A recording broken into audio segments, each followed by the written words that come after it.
Здравейте! Я, комисар Бинков, представлям вам. Greetings, I, Commissar Binkov, present you China versus USA. In this scenario, USA intervenes in a South China Sea scuffle. Suddenly, war with China breaks out. Nukes, morale or allies aren't modeled. But Japan will allow US operations from its existing bases. If hostilities escalate in a matter of days, the greatest US enemy would be geography. US would need time to bring in reinforcements. Currently, US has several fighter squadrons stationed in Japan. They are too weak against China on their own. They would wait for support. Hundreds of additional planes and SAMs would be ready on Japanese soil within a month. US Navy would take longer, due to distance and time needed to activate ships not ready for deployment. China could take the initiative before those US air forces come in numbers.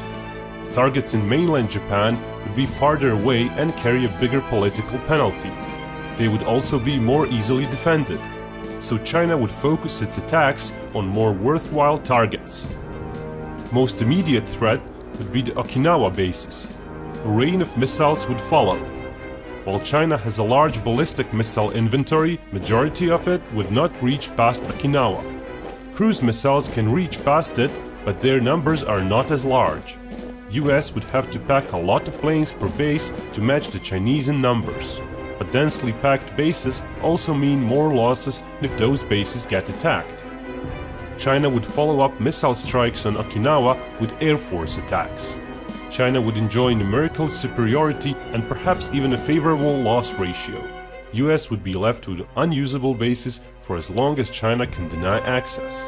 US has a vast stockpile of cruise missiles of its own, but they alone are not enough to deliver a fatal blow.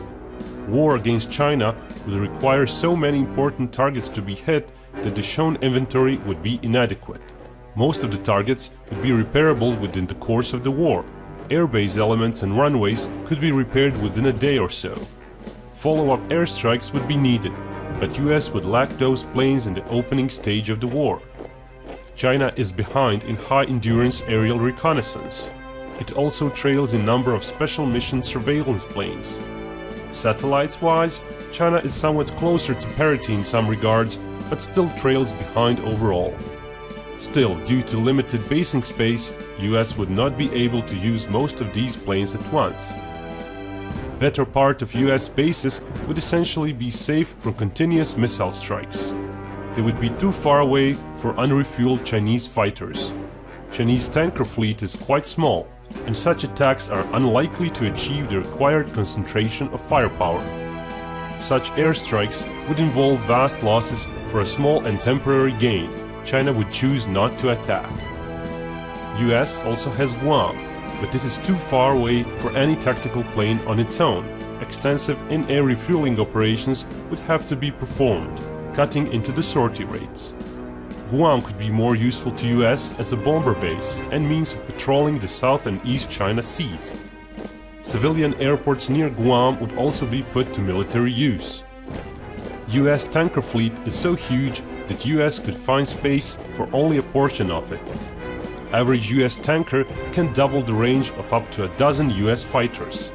Guam would be safe from most missile strikes, but plane and submarine-launched cruise missiles could still target it. Still, the bases would be working even if temporarily shut down by strikes.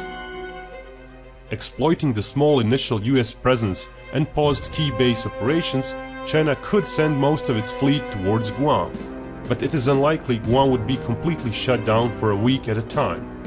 Adding local carrier groups, the US would have enough assets to fight such a force. Chinese Navy is numerous, but its ships are technologically behind and a lot of its fleet is better suited for coastal protection. It would lack the key air power projection. An open ocean battle would see China lose most of its fleet. Such incursion would likely not be undertaken. To get to targets in mainland China, one needs to deal with Chinese air forces. While they trail behind US forces in both quality and numbers, actual presence on the battlefield in the opening months would be on Chinese side. Training-wise, Chinese are on the average behind US pilots. sortie rates would favor China. US fighters would travel long distances to reach China, resulting in long missions and lower sortie rates. The defender would enjoy short intercepts and planes would be ready again sooner. But the Chinese are behind in number of multi-role planes, meaning the overall number of fighters or strike planes would suffer. With China losing its best planes and US taking over the initiative, overall loss ratio might become comparable despite US low numbers. Some months later, US Navy would come into full force. But no navy can use all its ships at once, and the Trans-Pacific deployments would shorten the combat deployment time for most of the US fleet.